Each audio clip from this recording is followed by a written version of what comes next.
अस्सलाम वालेकुम नाज़रीन, मैं हूं ज़ैन मदनी हुसैनी और आप देख रहे हैं सिटी न्यूज़ नेटवर्क का डिजिटल मीडिया। आज बात करेंगे शोबिज़ इंडस्ट्री की और शोबिज़ इंडस्ट्री की चकाचौंध रोशनियों की, और साथ ही साथ मैं आपको खबर भी दूंगा कि एक नामवर शख्सियत शोबिज़ इंडस्ट्री में क्या करने जा रही है, और वो धमाका ही करने जा रही है। लेकिन सबसे पहले बात करते हैं शोबिज़ इंडस्ट्री से। शोबिज़ इंडस्ट्री में थिएटर, टीवी ड्रामा और फिर उसके बाद सिल्वर स्क्रीन। थिएटर पे काम करने वाले फ़नकार की भी इतनी पहचान नहीं होती।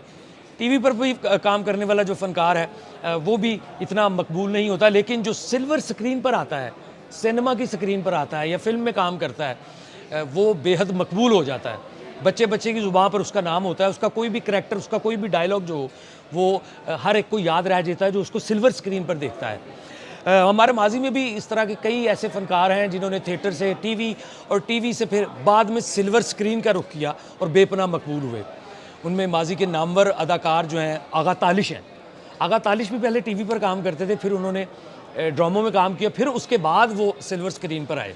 उसके अलावा भी कई नाम हैं। आलिम लोहार साहब का नाम लूँ मैं, अगर अताउल्लाह ईसा खान खैलवी साहब का जो है वो नाम लूँ, आरिफ लोहार साहब का नाम लूँ, और उसके अलावा भी कई ऐसे हमारे आर्टिस्ट हैं जो कि थिएटर से फिर टीवी और टीवी से फिर जो है वो सिल्वर स्क्रीन पर आए। अच्छा, सिल्वर स्क्रीन की जो मकबूलियत है, सिल्वर स्क्रीन की जो चकाचौंध रोशनियाँ हैं ना, मैं इसको रंगीन दुनिया का नाम दूंगा। इसे रंगीन दुनिया में जब भी कोई आ जाता है उसका फिर वापस जाने को दिल नहीं करता। पहले आर्टिस्ट जो है वो थिएटर से टीवी से फिर सिल्वर स्क्रीन पर आता था। अब दौर है जदीद, अब दौर है मोबाइल एप्लीकेशंस का, अब दौर है अमेज़ॉन का, नेटफ्लिक्स का, और अब दौर है ऐसी ऐसी मोबाइल एप्लीकेशंस का कि आप अपना टैलेंट जो है वहाँ दिखा सकते हैं। और ऐसे ही टैलेंट की एक वेबसाइट है, मोबाइल एप्लीकेशन है, उसका नाम है टिकटॉक। और हमारे कई टिकटॉकर्स ने जो है वो पहले टीवी पे काम किया, टीवी कमर्शियल्स की, टीवी एड्स किए, लेकिन फिर उनको क्रेज़ हुआ सिल्वर स्क्रीन का और वो सिल्वर स्क्रीन पर आए। लेकिन बदकिस्मती से कोई भी टिकटॉकर फ़िलहाल जो है वो सिल्वर स्क्रीन पर कामयाब नहीं हो सका। उसकी सबसे बड़ी मिसाल मैं आपको दूंगा जन्नत मिर्ज़ा, जो इस वक्त पाकिस्तान की सबसे मकबूल और टॉप ट्रेंड पे आने वाली पाकिस्तान के लिहाज से जो है वो टिकटॉकर हैं। मिलियंस में जो हैं वो उनके फॉलोअर्स हैं, मिलियंस में उनके फॉलोअर्स जो हैं वो उनको जो है उनकी हर वीडियो को जो है वो लाइक करते हैं, शेयर करते हैं, जिसकी वजह से उनकी मकबूलियत में काफ़ी इजाफा हुआ और वो टिकटॉक से शोबिज़ में जो है वो आ गई। शोबिज़ में आके टीवी कमर्शियल्स करना शुरू कर दिया। टीवी ड्रामों की भी उनको एक दो ऑफ़र्स हुई, लेकिन वो नहीं कर सकी क्योंकि उनके बैरून मुल्क के दौरे जो हैं वो बहुत होते हैं। बिल आखिर उन्हें चंद साल कबल हदायतकार सैयद नूर ने, जिन्हें पाकिस्तान फिल्म इंडस्ट्री का शोमैन कहा जाता है, सैयद नूर ने जो है उनको अपनी फ़िल्म तेरे बाजरे दी राखी में कास्ट किया, लेकिन वो कामयाब नहीं हो सकी और उनकी फ़िल्म जो है वो बुरी तरह से फ्लॉप हुई।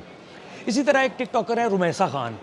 ताल्लुक़ उनका जो है वो कराची से है और कराची की एक प्रोड्यूसर हैं, उन्होंने उनको अपनी फ़िल्म जॉन में जो है वो कास्ट किया। फ़िल्म जो थी वो एक बड़ी मुनफरिद कहानी की फ़िल्म थी। एक ऐसे नौजवान की फ़िल्म थी जो कि एक कम्युनिटी से ताल्लुक़ रखता है और वो जुल्म बर्दाश्त नहीं कर सकता। तो उस फ़िल्म को भी खातिर खा कामयाबी नहीं मिल सकी, जिसके बाद रुमैसा खान भी जो है वो इस जो रंगीन दुनिया है, इस सिल्वर स्क्रीन है, उस पर आके वो मकबूल नहीं हो सकी। लेकिन मैं अब जो आपको असल बात बताने जा रहा हूँ कि एक और बड़े मारूफ टिकटॉकर हैं, यूट्यूबर हैं, बहुत मकबूल भी हैं, बहुत पैसा भी है उनके पास, और सबसे बड़ी बात स्कैंडलाइज्ड भी हो चुके हैं, उन पे केस भी हो चुके हैं। और बकौल उनके, क्योंकि मैं उनकी अक्सर वीडियोस देखता रहता हूँ, कि वो कहते हैं कि मेरे मुखालफिन बहुत हो गए हैं, मुझे सियासी पार्टी जो है वो सपोर्ट नहीं कर रही, मुझे फ़लाँ सियासी पार्टी जो है वो मेरे ख़िलाफ़ जो है वो प्रोपेगेंडा कर रही है। हालांकि मेरा नहीं ख्याल, सिर्फ फैमिली व्लॉग्स इन्होंने किए होंगे या अपने दोस्तों के साथ कभी किसी को मजाक का निशाना बना दिया, कभी किसी को मजाक का निशाना बना दिया। लेकिन पता नहीं कैसा दौर है कि आजकल मजाक में भी की हुई जो वीडियोस हैं या की हुई अपना हरकत व सकनात हैं, वो हमारे जेन ज़ी को बहुत पसंद है और जेन ज़ी में वो बहुत ज़्यादा मकबूल हैं। और उनका नाम है रजब भट्ट, और रजब भट्ट को भी शौक़ पड़ गया है सिल्वर स्क्रीन पे आने का। और ये पता नहीं अब वो अपने जो स्कैंडल हैं उनको ख़त्म करने के लिए या स्कैंडल्स बनने की वजह से, केसेस बनने की वजह से जो उनका एक इमेज था पॉजिटिव, वो नेगेटिव हो गया हुआ है। कई फॉलोअर्स जो हैं उन्होंने उनको अनफॉलो कर दिया हुआ है। तो अब नाज़रीन आपको ख़बर बताता चलूँ कि रजब भट्ट भी फिल्म बना रहे हैं और उस फिल्म का नाम ही रजब भट्ट है। कोशिश तो उन्होंने बड़ी की है कि इस फिल्म की खबर कहीं लीक ना हो, क्योंकि जी हम ही इसका कंटेंट बनाएं, कोई आके कवर ना करे इसको, हम ही इसकी वीडियोस बनाएं। और काफ़ी पैसा लग रहा है, क्योंकि पैसा उनके पास भी है, लेकिन उनके पास पैसा है तो एक और आपको खबर देता चलूँ कि एक बहुत बड़ी मोटर्स कंपनी जो है, गाड़ियों की कंपनी, वो इस फिल्म को बाकायदा स्पॉन्सर कर रही है। और स्पॉन्सर करने के साथ साथ इस फिल्म में बड़ी बड़ी गाड़ियाँ, बड़ी बड़ी jeeps, four wheelers, heavy bikes, वो जो हैं वो इस फिल्म में जो है वो दिखाई जाएंगी। फिल्म की शूटिंग का आगाज़ हो गया है और फिल्म अब तक जो है मेरा ख्याल है 20 से 25% तक जो है वो मुकम्मल हो गई है। उसमें रजब भट्ट के अपने जो दोस्त हैं, जो हैदर है, मान डोगर है, कोई एक दो और हैं, वो भी साथ उनके हैं। और कोई इंटरनेशनल ब्रांड्स हैं, उनका भी उन्होंने स्पॉन्सर लिया है। फिल्म में जो हीरोइन का जो किरदार अदा कर रही हैं वो नामवर मॉडल अदाकारा हैं किंजा हाशमी, वो जो हैं इसमें हीरोइन है। अब फिल्म बनेगी तो पता चलेगा, लेकिन अभी तक ये खबरें हैं कि जी इस फिल्म की कहानी वही है जो रजब भट्ट अपनी वीडियोस बनाता है कि जी मैं मजाक कर रहा हूँ, मैं अपनी फैमिली के साथ मजाक कर रहा हूँ, मैं अपनी अम्मी या अपनी वालदा के साथ कर रहा हूँ। ठीक है, सिचुएशंस उन्होंने बनाई होंगी। और हाँ, एक और ख़बर के इस फिल्म को जो डायरेक्ट कर रहे हैं वो पाकिस्तान फिल्म इंडस्ट्री के Namvar DOP, director of photography, और उसके साथ साथ वो बड़े अच्छे फिल्म डायरेक्टर भी हैं। सल्तनत उन्होंने डायरेक्ट की, भाई लोग एक फ़िल्म थी पाकिस्तान की, बड़ी अच्छी फ़िल्म थी। उस फिल्म के जो प्रोड्यूसर थे वो चौधरी कामरान एजाज़, अपना फिर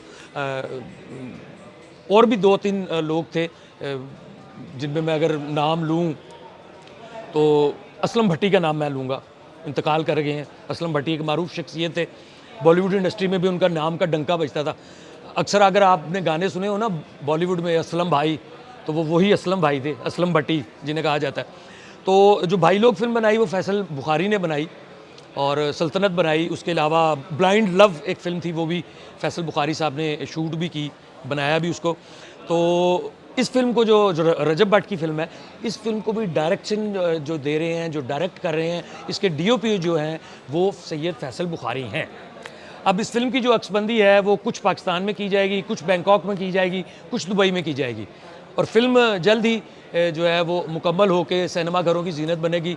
और अब देखना ये है कि रजब भट्ट की ये फ़िल्म जो है वो रजब भट्ट को सिल्वर स्क्रीन पर किस कदर मकबूल करेगी और किस हद तक रजब भट्ट का जो इमेज है वो इस फिल्म से मस्बत होगा।